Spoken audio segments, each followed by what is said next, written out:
நாளையிலேருந்து நான் ஏர்லியாக எந்திரிக்க போகிறேன். நாளையிலேருந்து பக்காவாக ஒர்க் அவுட்ஸ் டயட்லாம் ஃபாலோ பண்ணி ஃபிட் ஆக போகிறேன். நாளைக்கு கண்டிப்பாக படிச்சிடுறேம்மா.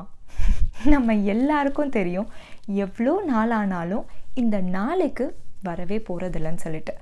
நம்ம செய்ய வேண்டிய வேலைகளை செஞ்சால் நமக்கு நல்லதுன்னு தெரிஞ்சாலும் அதை இன்னைக்கு செய்யாமல் நாளைக்குன்னு ஏன் தள்ளி போடுறோம்? இதுக்கு பேர் தான் ப்ரொக்ராஸ்டினேஷன், அதாவது தள்ளி போடுறது.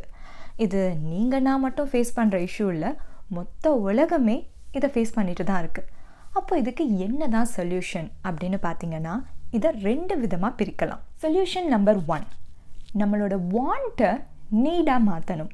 அதாவது நம்ம ஆசைகளை தேவையாக மாற்றணும்.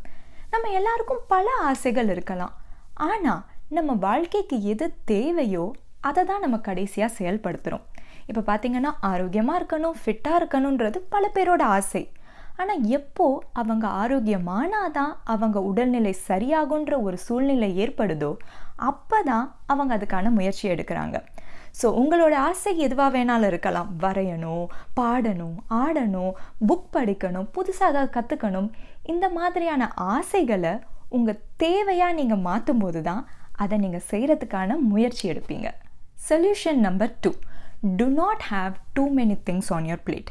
இப்போ உதாரணத்துக்கு என்ன எடுத்துக்கிட்டிங்கன்னா, சில நாட்கள் நான் காலையில் எழுந்திரிச்சு ஒர்க் அவுட் பண்ணணும், மெடிடேட் பண்ணணும், கொஞ்சம் நேரம் கரகம் ப்ராக்டிஸ் பண்ணணும், ஆன்லைனில் கிட்ஸுக்கு ட்ராயிங் கிளாஸ் எடுக்கணும், நடுவில் சமைக்கணும், க்ளீன் பண்ணணும், துணி துவைக்கணும், துணி மடிக்கணும், வரையணும், சிலம்பம் சுற்றணும். இப்படி 24 மணி நேரத்தில் 48 விஷயங்கள் செய்யணும்னு பிளான் பண்ண வச்சுக்கோங்க.